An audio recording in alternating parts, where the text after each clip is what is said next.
And we got another one of these. We got another driverless ride because we have another 49ers intel. The spring portion of the 2024 calendar year for the 49ers is officially finished. We've seen all of OTAs. We've seen all of minicamp. And the next time that this team practices as a whole, as a unit, is going to be on July 24th, probably, for training camp. It's going to be a Wednesday there at the end of July. It's typically when the 49ers start. So training camp is when it gets real. The pads will come on a few practices in. Spring is about getting ready for training camp, positioning for training camp, especially for the young players. So, we have Brock Purdy on one side, a whole lot of other superstars, obviously. Trent Williams was back at practice today. And we have Nick Bosa as one of the pillars on the defensive side of the football for the 49ers. But what about the dark horses? What about some of the players that we weren't sure about before OTAs, but we can now firmly say have their stock rising upward? And who needs a little bit more improvement? Who needs to show some more come training camp? Now that we've seen all the practices, I'm in position to where, it's not going to be a knee-jerk reaction for me. I don't just watch one practice and say that somebody sucks, or watch one practice and say that somebody's great. As you know, this is a channel of measured reactions. It's realistic. That's why we're consistently correct about stuff, because we're not going to go crazy with individual sample sizes that are too small to make grand proclamations. So anyway, first guy that I'm going to talk about is Cody Schrader, the running back. I cannot wait until pads come on at training camp, and then I really can't wait until that first preseason game on August 10th in Nashville against the Tennessee Titans, because the 49ers do not tackle to the ground in training camp. And when you don't tackle to the ground, I think that part of the skill set that the 49ers value so much, which is the ability to gain yards after contact, that's for both their receivers and their running backs, all their offensive skill position weapons. You can't put that on full display until defenders can actually tackle you, because you can't fully break tackles until tackles themselves are allowed. So Cody Schrader, I talked so much about this. He's out of Missouri, one of the SEC leaders in rushing yardage over his career. Just a complete stud that knows how to play the position. He has experienced at running back. This guy, it looks to me like he's got vision. It looks to me through OTAs that he knows what he's doing. He's got balance. I can't firmly test all of those things, though, until I actually see Cody Schrader have to withstand tackles to the ground. But my early impressions of him have been, I would say, very, very optimistic. Today, he broke one free down the left sideline. And he doesn't have great testing numbers, right? He ran a 4.6 40. That's why he went undrafted despite all the production in the SEC. And, when you see the testing numbers and then you see him explode the way that he did out of the gate today on that run down the sideline, those two things don't match up.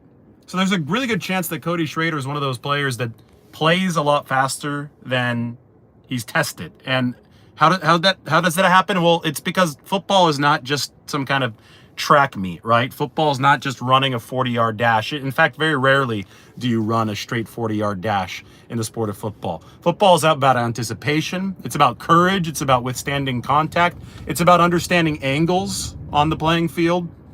And all of those things come, both through natural talent and with experience. And Cody Schrader has a hell of a lot of experience. In many ways, it reminds me of Brock Purdy coming out of college at Iowa State. Didn't have great measurables outside of that 10-yard split, of course, but a lot of other measurables weren't great for Brock Purdy.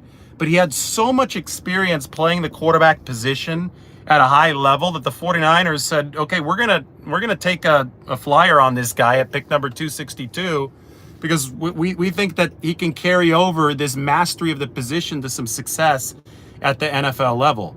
I think you could look at Cody Schrader, the running back, in much the same way, and he's done it against really high-level competition out of Missouri. But I've loved the way that he has carried himself throughout OTAs at running back. It looks like he belongs. And that's not to say that Isaac Guerendo doesn't belong. I know that earlier today I said in the instant reaction that it looks like Schrader might be getting, in some situations at least, some reps ahead of Isaac Guerendo. It's really hard to tell. but it does seem that Schrader has established himself, or is starting to establish himself, a little bit higher on that pecking order than just an undrafted free agent.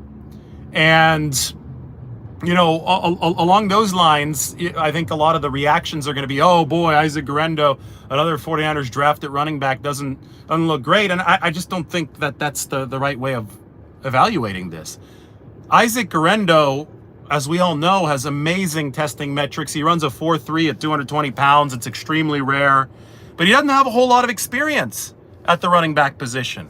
If you just look at the fact that he started one career game in college, and then look at the fact that Cody Schrader was a multi-year starter at Missouri and the SEC, look at the fact that Isaac Guerendo was a conversion from receiver to running back, you can quickly figure out that it's probably going to take Isaac Guerendo a little bit more time to feel comfortable delivering at a high level at running back at the NFL level than it's going to take for Cody Schrader. Cody Schrader is probably going to be a little bit more of a ready-made product out of the gate. But Isaac Guerendo, obviously, with the athleticism that he has, with the size that he has, the fit, just the potential physical skill set that he has with what we see from a testing standpoint, he obviously has a chance to catch up and may even have a higher ceiling than somebody like Cody Schrader. So the 49ers have both on their team, and they're going to let a competition play out naturally throughout training camp to see who deserves reps, and most importantly, who deserves what job, because there's not just one job on the football field. You might need some running back depth that's just all around versatile running back depth. Standard back, can take handoffs, can eat up some carries. Maybe Cody Schrader ends up being that guy who could fill in toward the back of the room on the 53-man roster or the practice squad. But you might need somebody special for kick returner with the new rules, since kick return is now going to be much more of an offensive play, right? Maybe Isaac Guerendo is going to fit much more to that. Maybe one day Isaac Guerendo is going to be Kyle Juszczyk's successor at fullback. By the way, Kyle Juszczyk, I think he's a great teammate. You guys see when Christian McCaffrey got his money the other day, the pay raise, Kyle Juszczyk said, tweeted saying, this looks like really well-deserved money. Couldn't have been that easy for Kyle Juszczyk to tweet that. The 49ers, cornered him into a pay cut this offseason so they could be cap compliant, so they could pay guys like Christian McCaffrey. And Kyle Juszczyk was a really good sport about it. And he took the pay cut. And, he understood that's sometimes how this business works. It's cutthroat. He's been a loyal 49er. He and Kittle are the only two that have been there now since basically the start of the Kyle Shanahan era.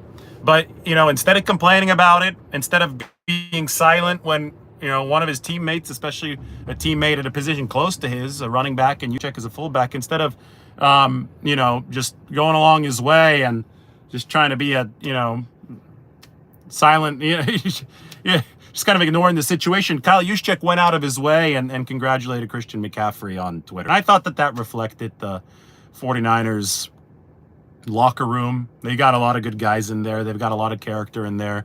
Kyle Juszczyk obviously has carried himself so admirably over the years, and I thought that was a good encapsulation of it. All right, so Cody Schrader, arrow up. Isaac Guerendo, I'm not saying an arrow down. I'm saying it's neutral for Isaac Guerendo. I'm going to need to see more, and I think he just needs to see more reps at running back because he was a receiver convert entering college. So we'll see what kind of potential both of these guys can reach once the pads come on, once the tackling is live.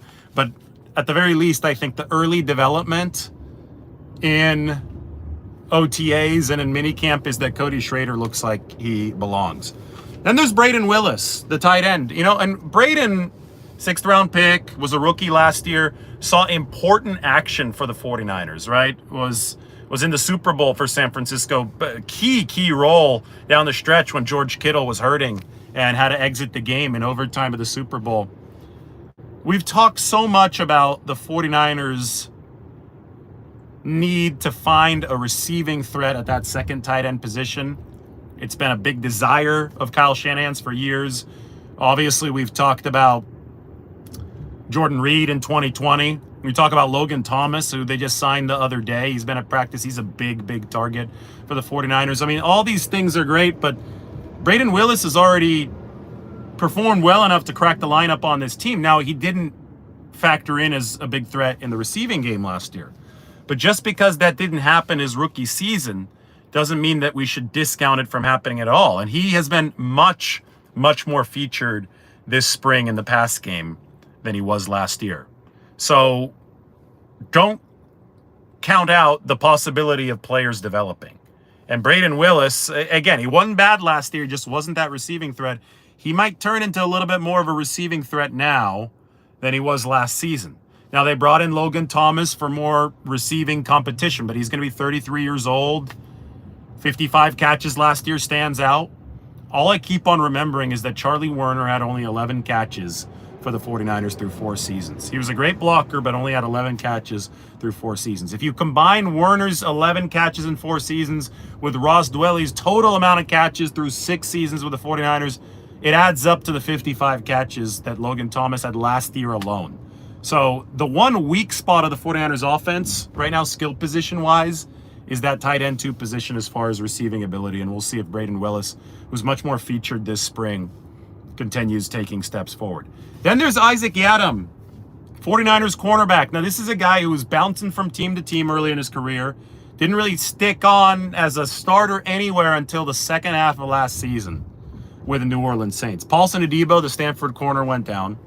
And Isaac Yiadom filled in. And he had 13 or 14 pass breakups over the second half of the season alone. That made him one of the league leaders for the whole year. Charvarius Ward was the NFL leader.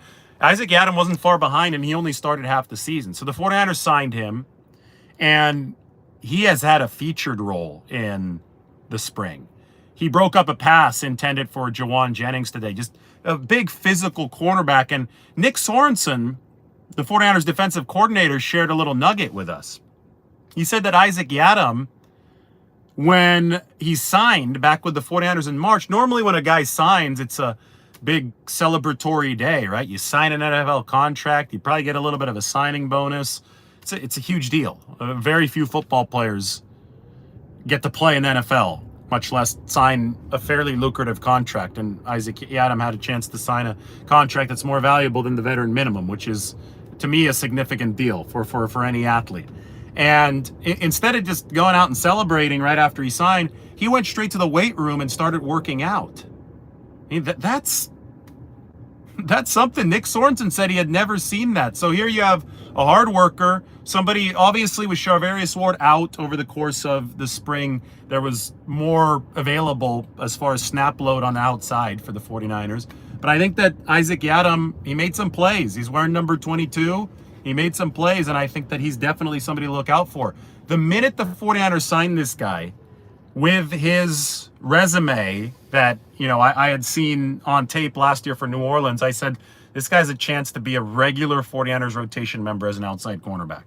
If he's good enough, you could kick Deommodore Lenoir inside on nickel downs, which I think is probably the 49ers' best case scenario, at least if they lined up and played a game today.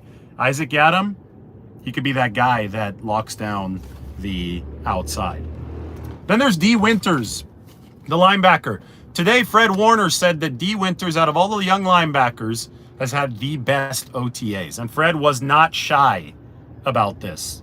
Said, hands down, D has had the best OTAs. He said that he wasn't in great shape last year, and he wasn't attacking D. He was just saying this is how it is for rookies sometimes. They don't understand what the standard is at the NFL level. So it takes them a while to get acclimated. Well, this year, D. Winters is in great shape, Fred said. This year, he's progressing quickly with the playbook. He had an interception the other day, and then Dre Greenlaw was watching from the weight room, and he scampered out on the field, even though he's still recovering from the Achilles, all excited. That was kind of a funny moment. But D's been making plays every day, and there's going to be a battle at that linebacker position. If that battle gets intense enough, which would be good for the 49ers, it might even be with Devondre Campbell, the older linebacker who the 49ers signed, former All-Pro. I think he's the de facto short-term fill-in for Dre Greenlaw if Dre misses the first 4 games or more on PUP. But beyond that, you need a third linebacker. Beyond that, you need depth that's going to play. Beyond that, you need special teams contributors. You need kickoff coverage and kickoff return contributors in that new world. I don't know what type of body the 49ers are exactly going to be looking for that role. But basically, you need more in that room than just Fred Warner, Dre Greenlaw, and Devondre Campbell.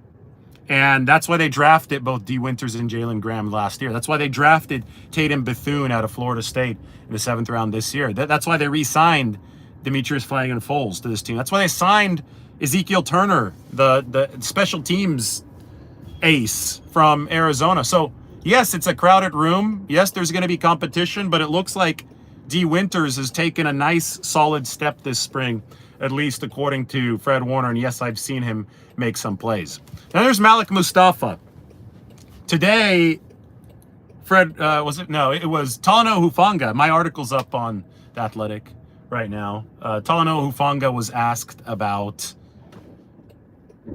wow, this driverless car is deciding to not be in the correct lane right now. I'm disappointed in Casper today. Look, we're about to make an aggressive lane change if these cars will let us. I guess we've given up on the lane change. For some reason, we got into the slow lane, which is not a strategy that I agree with. I like being in the fast lane.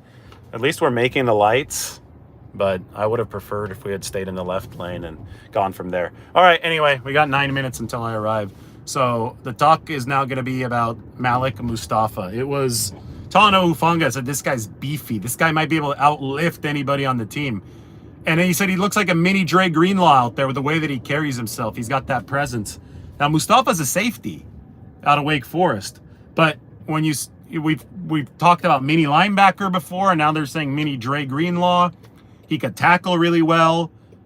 There weren't many issues in coverage at Wake Forest. I mean, I think primarily he was a box guy and a tackler, but he was really versatile in that Panther package. He was bouncing all around on third downs. This is going to be an intriguing player for the 49ers. Physically, he looks the part. I told you when I first met him, I said the same thing that Talanoa said today. He carries himself in a very, I don't want to say intimidating way, but on the field, I think he could be intimidating with the versatility, the athleticism, the muscle he brings. It's going to be really, really interesting to see him on the field. Same thing with Renardo Green. There was a great rep today at practice. Ricky Pearsall, 49ers first-round pick, on one side in the slot. And then you had Renardo Green, 49ers second-round pick, cornerback out of Florida State, at nickelback squaring off. There was a little contact, just a little bit, wasn't a lot. Just a good rep, though. Just a good rep. It was good coverage from Green. I thought a good route from Pearsall. I just thought two high-level players doing high-level stuff. And Tim Kawakami asked Nick Sorensen, the 49ers defensive coordinator, about this rep. And Sorensen just smiled. And he said, yeah, the CBA doesn't allow them to do one-on-ones, like one-on-one drills during OTAs and minicamp. You can't do that until training camp. So what they do is during 11-on-11s, they try to move guys around so they could get matchups that might be able to tell them something. And that was one of the matchups that the 49ers tried to create today. They wanted to see Renardo against Ricky Pearsall. Brock Purdy ended up throwing the ball elsewhere, but that doesn't really matter. What we're focusing on is that one-on-one rep that we saw within the 11-on-11s. Anyway, the next time that we see the 49ers practice, we are going to get to see those one-on-ones because in training camp they're allowed. And I can't wait to see Renardo Green against Ricky Pearsall. Those two guys squared off in college. I think that Renardo Green actually got the better of Ricky Pearsall in college. Renardo Green was a damn good press man corner at Florida State. His resume against future first-round picks, Pearsall, Malik Neighbors, Brian Thomas Jr., was awesome. So it was one of those things where we need training camp to get here. And when you hear Nick Sorensen talk about Renardo Green, the refrain is constantly, this guy's mentality is A+. And we know that he can move. That's what Nick Sorensen said. But his mentality is what really pops off the tape, what really you could feel. He called himself a dog 15 times when he first talked to John Lynch and Kyle Shanahan after getting drafted. So they still think Renardo Green is that dog that they drafted even after this session of spring football. And they're really looking forward to seeing the pads come on with him because I think that's going to be very, very revelatory. I think that the 49ers will potentially have their suspicions about somebody like Renardo Green confirmed. This guy's tough enough to do the job just because of his mentality. Same thing with Ricky Pearsall. They think he's tough enough to beat off the press man coverage. well, when the pads come on, he's going to have a chance to prove that. Finally, you know, speaking of dark horses that can surround Purdy, Bosa, and this team's superstars, I talked about Ben Bartch earlier this morning. I have to mention him in this video. We didn't see Feliciano again today at center. We obviously didn't see Brendel at all over the course of spring. Third string center for the 49ers is Ben Bartch. This guy was drafted by Jacksonville a few years ago, dislocated his knee in 2022. It's taken a while to regain the strength that he's needed, but you won't need as much strength at center as you do at guard, first of all. And second of all, again, I think he is regaining that strength. So with Ben Bartch, don't sleep on him. Don't sleep on him. This could be either a solution at center for the 49ers at some point, or it could be a solution for San Francisco at guard at some point. And that point might be sooner rather than later. Schrader, Braden Willis. Somebody said, is Schrader this year's Brock Purdy? Maybe. Undrafted free agent with a lot of college experience, big-time Power 5 experience that's able to translate his game to the NFL level without great measurables. Sure. Braden Willis, second-year jump. Isaac Yadam, free agent signing, who went to work out as soon as he signed his contract. Malik Mustafa, the ball of muscle. D. Winters. Fred Warner says that he's ready for a second-year jump. Ben Bartch, that would be a second-year jump with the 49ers. He was a depth piece after they poached him off the practice squad last year. Sounds like a hell of a list of dark horses there for San Francisco. Exciting times indeed. Today was the last practice of the 49ers offseason program. So the in-season program is next. I think the first press conference is going to be on July 23rd. That's a Tuesday. I would expect the 49ers to first take the field on July 24th. And then after that, I would expect 3 days on, 1 day off through training camp. So you'll probably have 3 days on the 24th, 25th, and 26th, 1 day off, and then maybe the pads would come on after the day off on the 27th on July 28th. But that's still over a month away. At this point, all we can do is kind of gather the intel after a very impressive spring session. I've talked about how good Brock Purdy looked in command. First full off season with the 49ers when he's been healthy. Deebo Samuel looked like he was in really good shape. I mean, we've repeated it so many times with Ricky Pearsall. He's impressive. He's polished. He's impressive. Now we need to see the pads come on, and we need to see him doing stuff in full uniform with some more contact. But the 49ers think that he's going to be able to handle it just fine. Good vibes around the facility. You had Nick Bosa show up for OTAs this year. Obviously, Christian McCaffrey did come back after he got his well-deserved contract extension and guarantee of some money. Almost there. Don't forget your phone, keys, or bag. All right, thanks. I won't forget my phone, keys, or bag. We had Trent Williams show up today after his daughter's graduation. And obviously, Brandon Ayuk is the guy that's working away from the facility at the moment. So time will tell what's going to happen with Brandon Ayuk and that whole situation. Obviously, we've dedicated a lot of videos and a lot of content already to that. So we're pulling up to the Dolphin Club. Here we are. Casper did a decent job driving. I would have wished for a little bit more fast lane action. But the longer that these drives take, the longer I have to talk to you about the 49ers. Because then once I get here, then I have to get in the water and swim. So I'm headed into the bay now. We'll survive any potential shark encounters, and we will go from there. Maybe if we pull over to the end of this little dead end, then we'll see the sun right behind the Golden Gate Bridge. But I think we're going to stop earlier than that. Maybe not. I could see a little bit of the bay. There's the bridge in the distance. There you guys go. You guys see it? Golden Gate Bridge. Looking nice. Casper's confused right now. Doesn't know where to stop. The further you pull up, the better view you're going to give our viewers. But I think that's it. Please make sure it's clear before exiting. All right, guys. We'll see you later.